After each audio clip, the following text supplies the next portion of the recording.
welcome to the Getting Started webinar. My name is Karen Suhaka, and I've got Michael with me, who is also going to be helping present today. Michael, say hi to everybody. Good morning. And who are you? I'm Michael O'Brien. I've been working with Karen since BillTrack50 was in beta. I'm the founder of Mob Advocacy, a national state and local government relations firm. Brilliant. So you're a knower of actual things instead of just a knower of this. This is all I've got in my arsenal, the old BillTrack50. All right, so I am going to walk through today the things that you should probably do to get ready for 2018. So if you've got your own account up at the same time, you can probably keep up with me on many of these items, but you might wind up needing to go back to this list, and we just posted a web post, a blog post. So if you go to our blog, there's a checklist there that you can refer back to, reminding you of what all these steps are. So I'm assuming you already have an account, and that's why you're here. And let's get started. The first thing I think you should do is review your users. So under the account management tab, if you are the administrator of the account, you'll have a manage users option. And that will list for you everyone who has access to your account. So you might want to go through this list and just make sure that you still want these people to have access to your account. So it could be that Michael is not legit anymore, so I could go in to his account and just uncheck active, scroll to the bottom to save, and then boom, he's voted off the island. The other thing you should do is look at the list and see if there's anybody missing, if there's anybody that you think should be added. So it's a good idea to look this over every year. Michael, do you have accounts that have a bunch of people?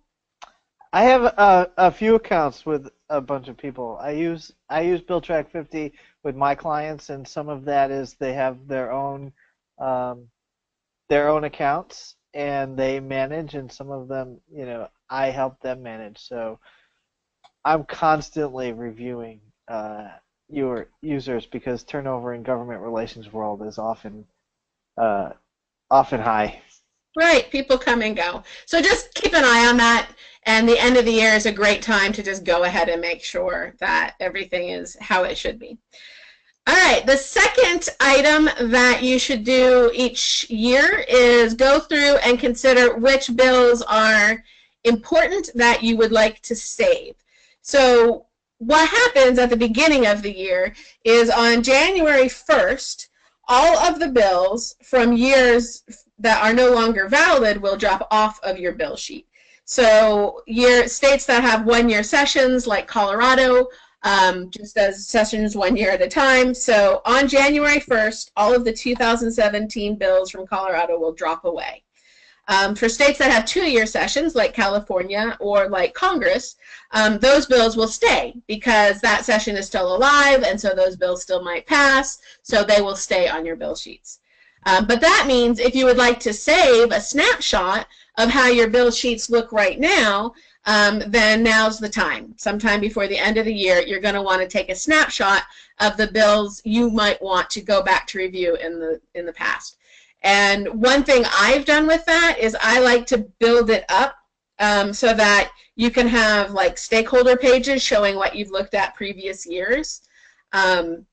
Michael, do you ever use it to like look at trends or things like that?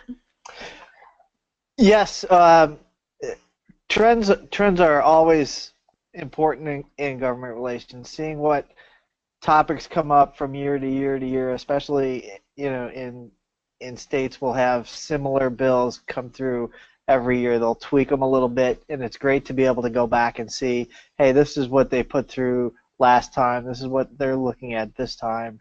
This is why they made those changes, and this is how we can address them either proactively or defensively. Great. So that's a good reason. Let me show you how easy this is now that Michael's convinced you should. You just open your bill sheet, go to the Manage tab, and then say Copy. And that way you're just working with a copy of the bill sheet, not with the actual bill sheet, so that you don't have to worry about messing anything up. And then I'm going to change the name of this to be Barbecue Bills 2017. So you'll want to rename it to something that makes sense to you so that you remember that this is a historical snapshot. And then you can decide if you want to save your comments, which you probably do. You might not want to save the user permissions depending on if you want everybody to be able to see it or not. That kind of depends on how you're managing your account. Alerts, you know, these bills aren't going to change, so that's neither here nor there. And then you're a subscriber, so you won't see any price. You can have all of these that you want. And once you make the purchase, now you need to go back to the Manage tab. Make sure you're looking at your copy. So I'm going to review my name, make sure I'm on the right sheet. I am. I'm on my 2017, my copy. And then I go to the bottom and I say Archive. And this is what freezes it. So once I archive it, no more bills are going to get added and no more bills are going to drop off. So that's going to keep it just like it is right now. We will still update the status. So if a bill gets signed or something else happens, the status will add the action, but we're not going to add bills or remove bills. So that's how you take a snapshot. So once I've turned that on and confirmed that little message telling you what you're doing, you still have to save. And so I say save, that saves that change. Now I've got this guy and it's archived. If I go back to my change alerts, back to the home screen, I will not have that Barbecue Bills 2017 here on my change alerts. We assume that because you archived it, you're not looking at it every day anymore. But it will be on your bill sheet list down at the bottom.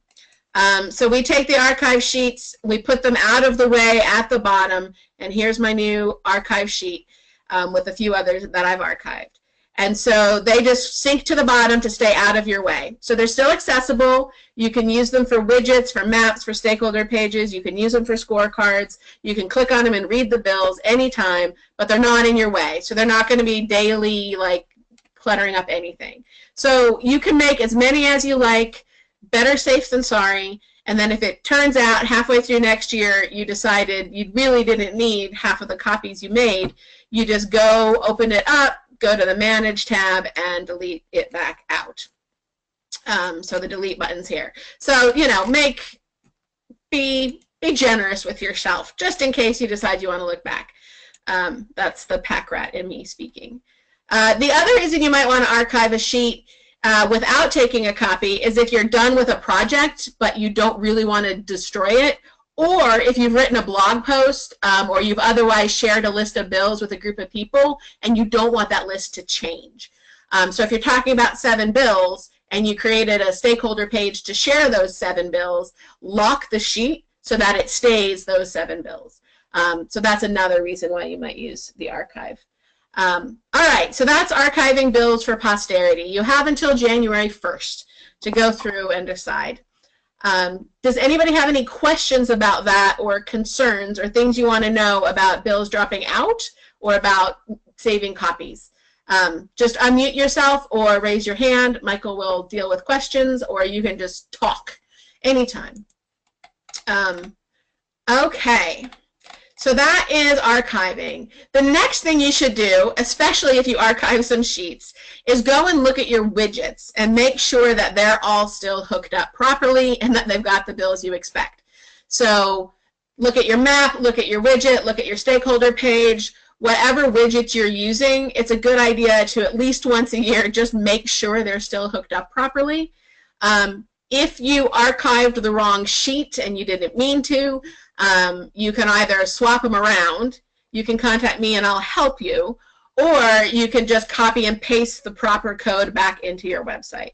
But, you know, if you've deleted a sheet and you forgot it was attached to a widget, then you've got a dead widget on your website. So just look once in a while to make sure that those are still properly set up. And the end of the year is a good time to just go ahead and do that. All right, you should also take a quick tour through your bill sheets. So depending on if you have some bills or a lot of bills, you might want to go through and just double click the words you're using. So like here, it could be that you've got some new words during the year, that you've heard some new phrases come up during the year that you'd like to add, or it could be some of these are irrelevant, or you might have noticed some words that you don't need anymore. Michael, I assume you see language wandering during the year. Yes, I review my language probably at least once a month, at the least every other month, just to make sure it's accurate and on top of any changes in the industry or area that we're working in. You can also use the keyword column to kind of keep an eye on language as well.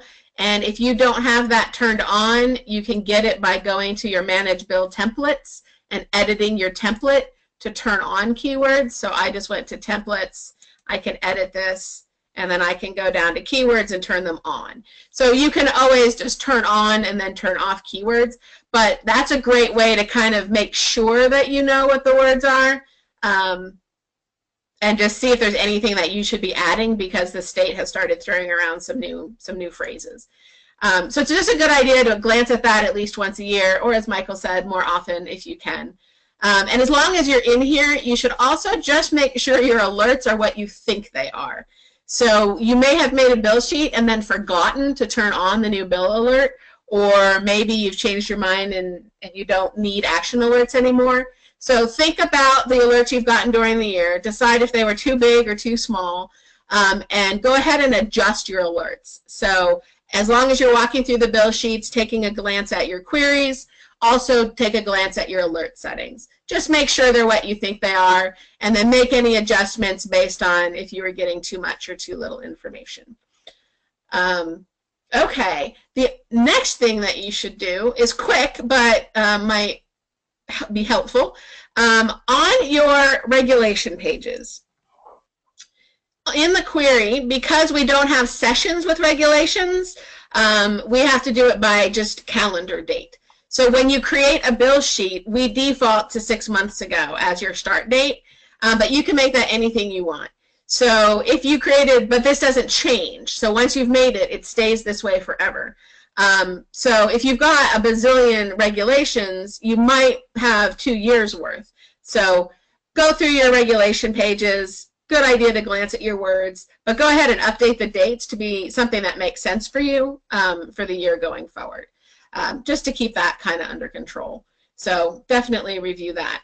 And as long as we're on the regulation page, also notice we've added templates to the regulations, so you can now use templates. And we've also added the little list button.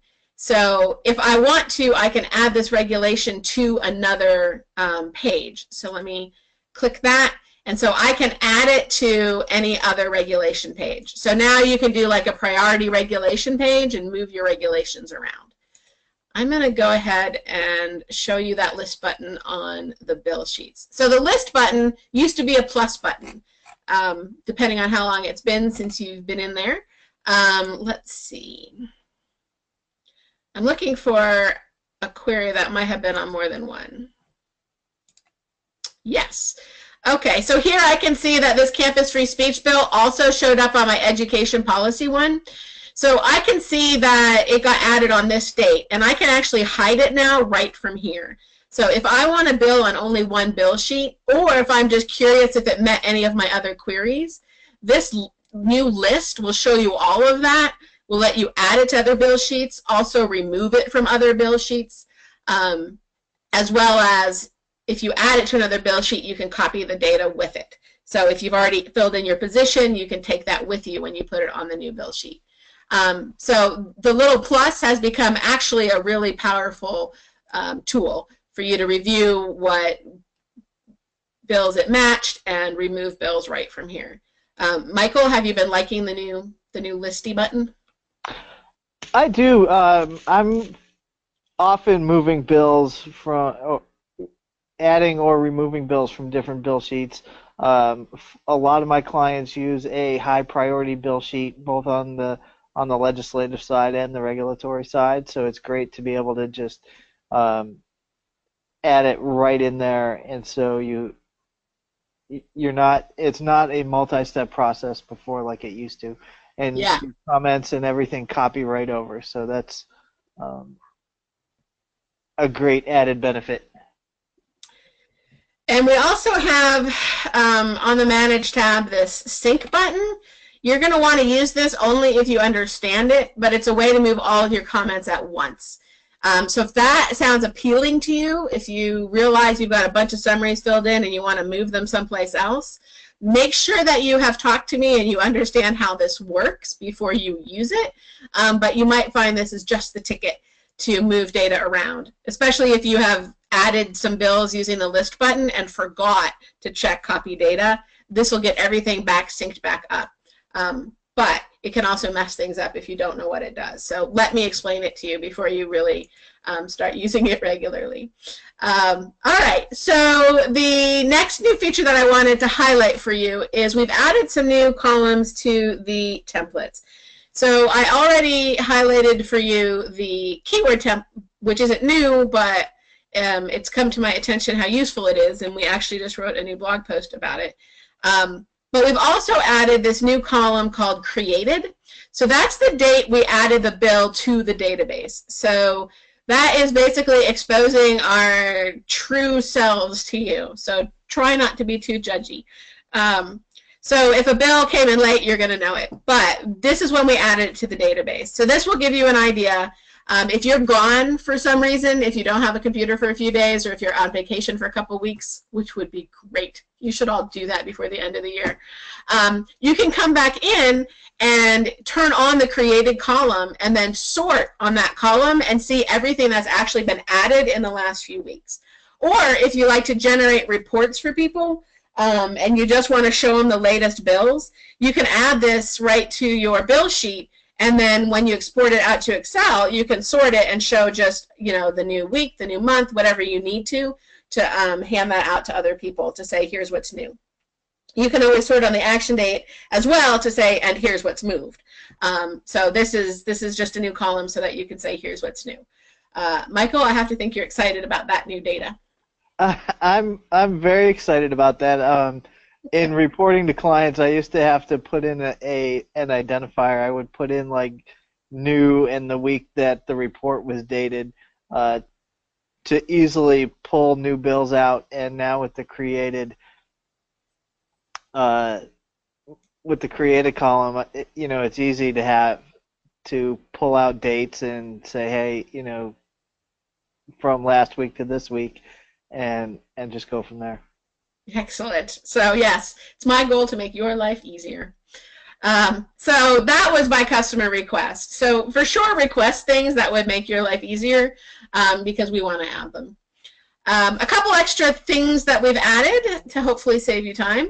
If you are looking at a bill, so let's pick, I don't know, saving our pollinators.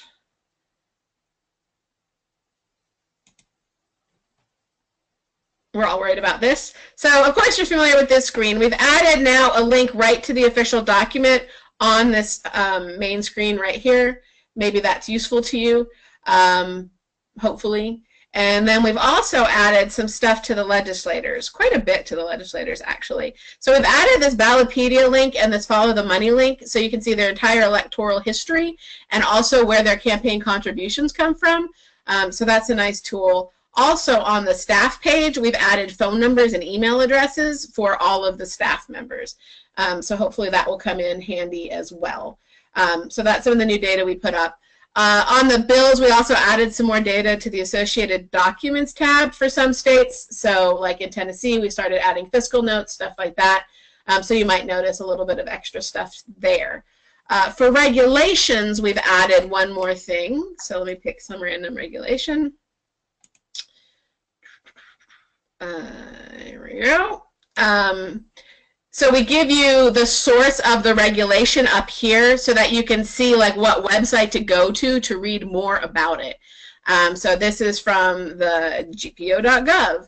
And so this will show you like the state link or the other places. So you can use this either to get this link to share it with people or to otherwise go directly to it, or you can use it to figure out what website we're using so that you can go to that website and do more research. So we kind of exposed it to you for transparency as well as for usefulness.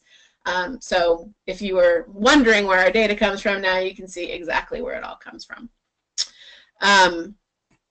Boy, regulations. What are you going to do? There's only so much we can do to make that good. All right, and then scorecards. I love the scorecards. This is the last thing I want to talk to you about. So there's a bunch of new scorecard features. Let me get a newer scorecard. Sort on date. All right, let's look at some education bills in New Mexico. All right. So hopefully you've already noticed that we added, wrong button. When you're rating, you can now add in ratings on legislators. So you can say -1 for voting for it, but you can say -5 for like writing the bill. And so that can give you some more information, like some more nuance to give people extra credit for standing up for you or really get mad at them for writing a terrible bill. So sponsor rating is there now. Also, on the Manage tab, there's a bunch of new features. You can decide how you want to sort your summary tab. So if people are coming to your website to look at the scorecard, are they likely to know their legislator name? Is that the best way to sort it? Maybe they know their district and that's the best way to sort it. Or possibly you want to show them the percentage that people are voting the right way. So maybe ideological purity is your goal. So then that would be what you sort on. Or maybe total score, which is their total impact, like how much did they do to help you. Maybe that's what you want. So it's kind of what makes sense for what you're showing and who you're showing it to and what they're going to care about. So you can now set how you want that sorted when it comes in. Now you can copy bills after the fact. So you can combine several bill sheets onto your scorecard. So you can just keep coming back here, picking and adding bills. You can also, after a month has gone on and some more bills have gotten introduced, you can copy bills from the original bill sheet too, and just keep updating it with the latest bills. So on purpose, scorecards and bill sheets are not linked. So scorecards are whatever bills you want to put on there, but now you can kind of keep them in sync. So hopefully that is useful to you. And then we've given you the ability to exclude legislators that are out of office. So let's say somebody comes in and votes the right way twice and then leaves office. And so they're showing up as like perfect, except it's not someone that you're a fan of. And then that looks funny all year long because it's never going to change. You can actually just exclude people who didn't finish their term because those scores maybe aren't valid. So that's optional. You can turn that on or off depending on if you want to do that or not. And then we also added a little sample code down here to help you get the scorecard onto your website. So, Michael, give me 2 minutes on what you do with scorecards.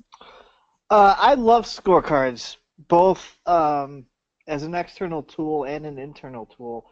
Externally, I think it's one of the most important advocacy tools you can have. There's nothing like going into a legislator's office and saying, hey, this bill is very important to my organization. We're scoring this bill and sharing that with our members or our employees or customers.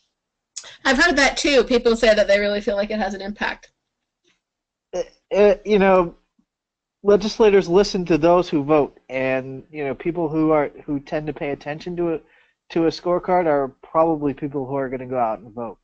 And so it's very, very important. Internally, I've done a lot of grassroots and PAC work, always looking for information for newsletters and to share, to encourage people to participate either in the grassroots side or the PAC side, to be able to show the impact. Say, hey, these are bills that we took grassroots action on. This is how people voted. This is how much your support impacted our success. Or on the PAC side, to be able to show this is why we're supporting or not supporting any given candidate, and to be able to have that transparency for your PAC donors is important. And this is an easy way to share that information with your members and donors. Yeah, the individual legislator scorecards seem pretty useful for PACs. So yeah, you can click on anybody and then see how they did on your important bills, which is nice. Okay, so that is the end of what I was hoping to tell you.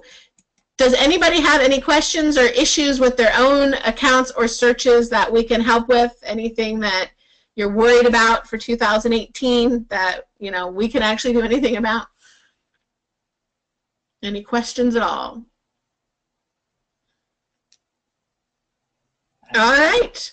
Well, thank you very much for coming to the session. And on our blog, we have this big how-to session so that you can read more about the new features.